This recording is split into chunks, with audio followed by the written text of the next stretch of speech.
revisaremos un tema muy importante, que es el cálculo de nutrición parenteral en pediatría. Es un poco distinto al de adultos, al que comúnmente se utiliza, ¿no? Es similar al de las guías europeas. Ahí la podemos checar en el archivo que ustedes tienen de alimentación parenteral. Antes que nada revisaremos las bases científicas de una alimentación parenteral, o qué es lo que ha pasado en el soporte nutricional especializado.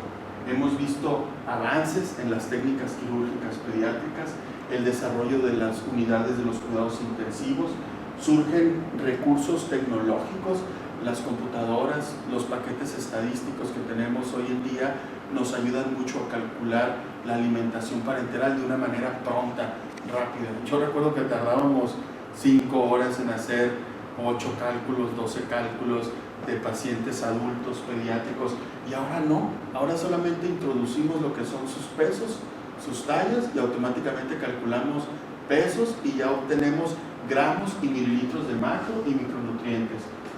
Conocemos el metabolismo de una manera más general, tenemos guías de administración de nutrientes para cada una de las etapas de la vida. ¿Cuáles son los objetivos del soporte nutricional parenteral?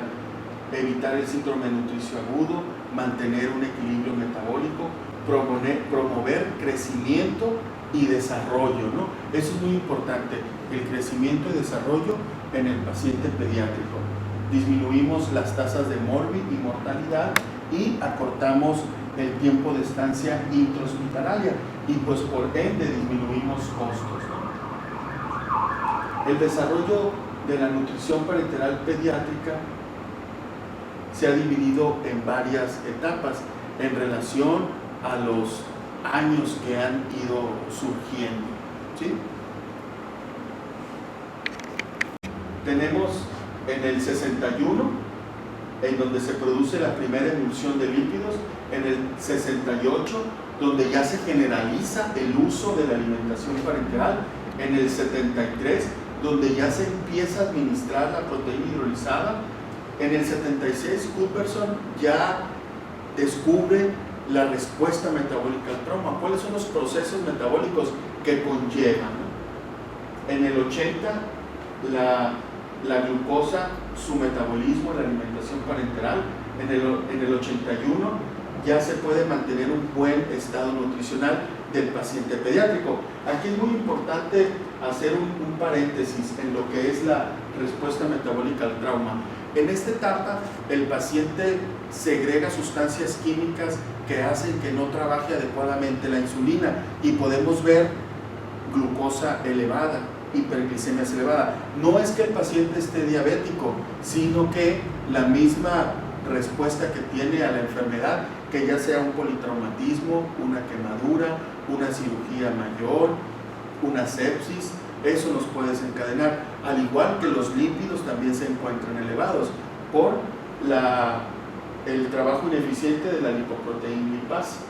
En el 87 ya los triglicéridos de cadena media y los lípidos estructurados empiezan, ¿no?, a aparecer. Antes eran solamente triglicéridos de cadena larga, pero ya cuando los conjuntan media y larga disminuye la tasa de infección. En el 90 ya empieza a investigarse la nutrición parenteral en la falla hepática. En el 90 ya se encuentran nuevos moduladores, ¿no?, para la alimentación. ¿Cuáles son las bases? Tenemos el metabolismo, los requerimientos de nutrientes en las diferentes etapas de crecimiento, las guías de práctica clínica basada en la evidencia, soluciones diseñadas para pacientes pediátricos y el riesgo de complicaciones. ¿Qué es lo que contiene la alimentación parenteral? Lo que ustedes ya conocen: dextrosa como fuente de carbohidratos, aminoácidos como fuente de proteínas, lípidos como fuente de grasas, ¿no?, o lípidos. Y tenemos varios componentes: trofamín, que es para pacientes pediátricos con electrolitos de cadena ramificada, esenciales al 8.5%. Yo les recomiendo que elijan sin electrolitos. ¿Por qué? Porque si eligen con electrolitos, al final van a tener que restar los electrolitos que utilizaron en esta fórmula y los que van a añadir por separado, ¿no? Y el cálculo de la osmolaridad igual. Y la fuente de carbohidratos, que sería la dextrosa. Tenemos algunos medicamentos que son compatibles e incompatibles.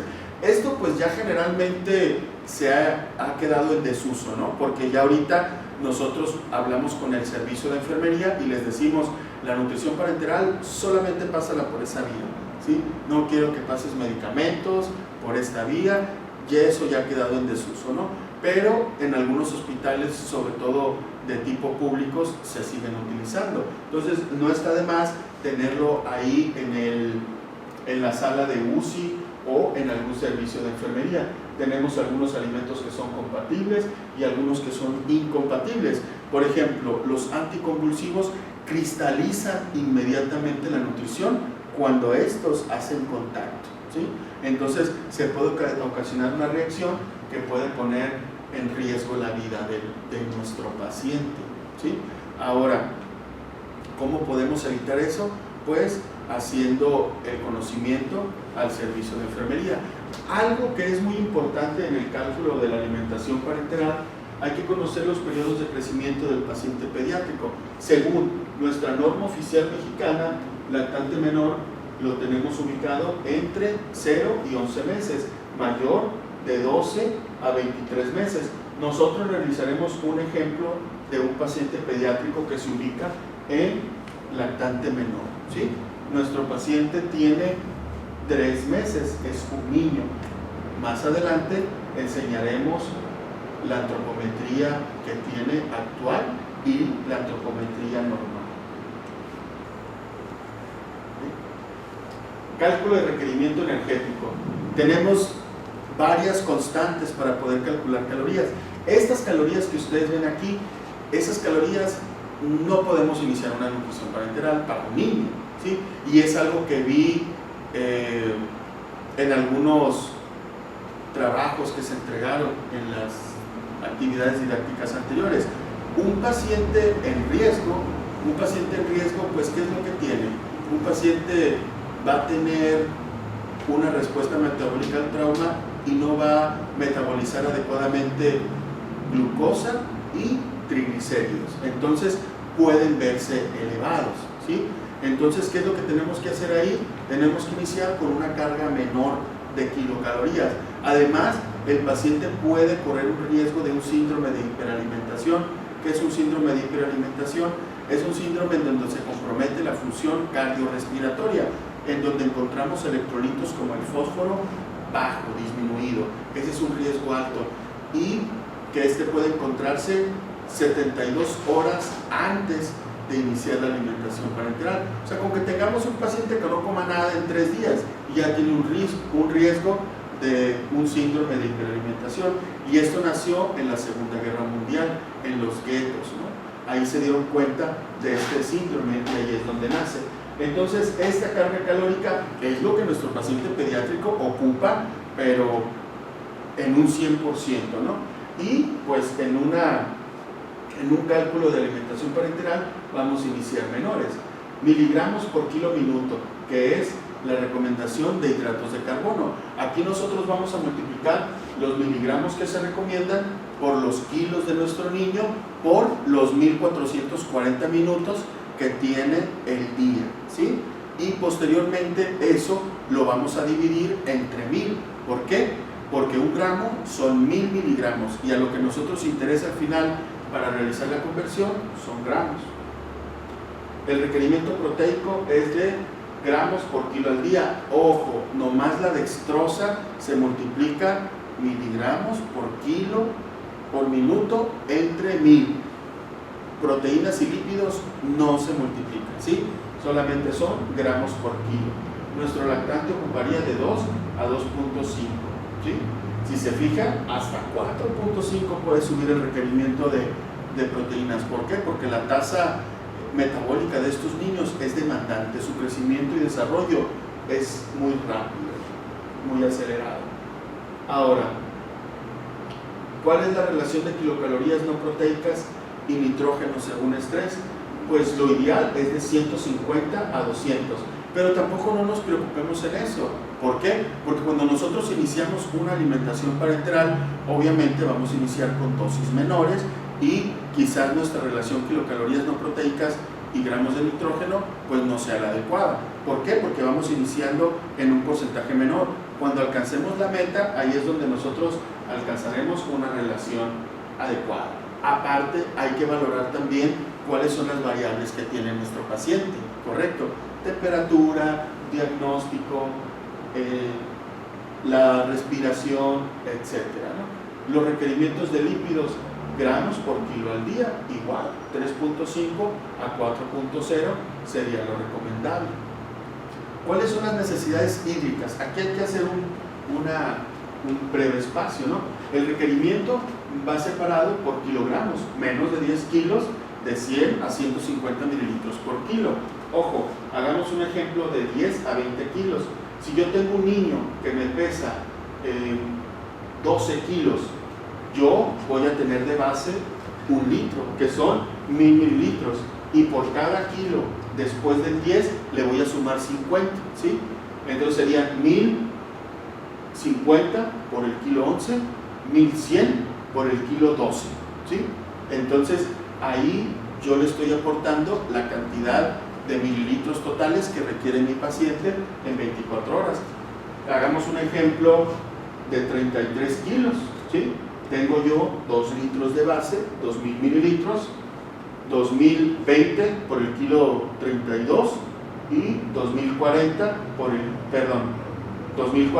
el kilo 33, y ahí ya estoy alcanzando yo el volumen requerido. Ya si mi niño pesa más de 50 kilogramos, pues utilizo las fórmulas de superficie corporal que están aquí abajo y multiplico la constante resultante y ya obtengo los mililitros totales. Aparte también un adolescente pues también ya se puede utilizar como un adulto, un similar. Entonces de ahí pueden ustedes elegir la cantidad de electrolitos que yo voy a aportar. ¿Cómo va a ser? Obviamente tengo que conocer los kilos de mi paciente. Si es menos de 10 kilogramos, pueden ser de 2 a 4 mil equivalentes por kilo al día. De potasio, menos de 10, 2 mil equivalentes por kilo al día. Aquí tengo que conocer también la concentración de las sales que tengo en mi hospital, ¿sí?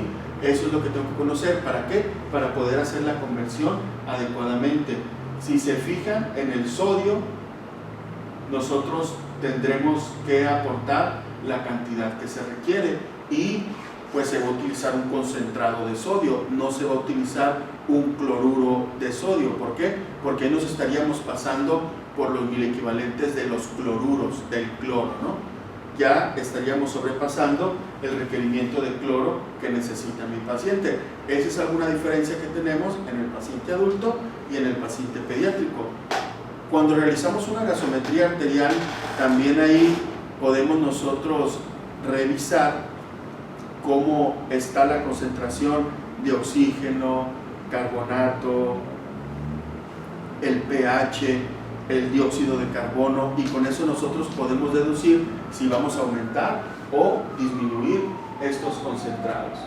De los elementos traza, pues puede ser por separado o nosotros contamos con el tracefusin, ¿sí? Que es un elemento traza que va a través de la vía intravenosa y que en el paciente pediátrico es 0.3 mililitros por kilogramo al día. 0.3 mililitros por kilogramo al día. Y así ya nos evitamos agregar por separado cada uno de estos elementos, ¿no? Igual, las vitaminas, podemos nosotros dar un MBI que va a depender, lo podemos dar por separado o en conjunto el MBI, que va a depender de los kilos que tenga nuestro niño. Nuestro niño, ejemplo, va a pesar 3.6 kilogramos. Vamos a darle 0.5 mililitros por kilo al día, ¿sí? Continuando con el ejemplo del caso clínico que realizaremos del paciente pediátrico, tenemos un niño de 3 meses. Su antropometría actual pesa 3.6 kilogramos, mide 160 centímetros, tiene un perímetro cefálico de 40 centímetros y un perímetro de brazo de 13. Su diagnóstico médico es ilioparalítico. Su antropometría normal no dista mucho del actual. Su peso recomendable es de 4.8 a 6.2 kilogramos. Su talla promedio es de 59.9 centímetros. Un perímetro cefálico de 40 y un perímetro de brazo de 13.1, que eso sería lo normal. Como vemos, pues nuestro paciente está dentro de los parámetros recomendados. ¿De dónde nosotros sacamos estos datos? De una tabla de Luengas-Bartels, realizado un estudio, pues ya es bastante añejo, de 1996, pero son las tablas que utiliza Gerber, ¿sí? Para la evaluación de sus niños en aquel entonces, pero nos sirve de un parámetro para poder guiar. Y aparte, pues que sí son los niños del norte, ¿no? Pero pues acá podemos utilizar cualquier tabla para poder evaluar nuestro percentil o nuestra desviación estándar.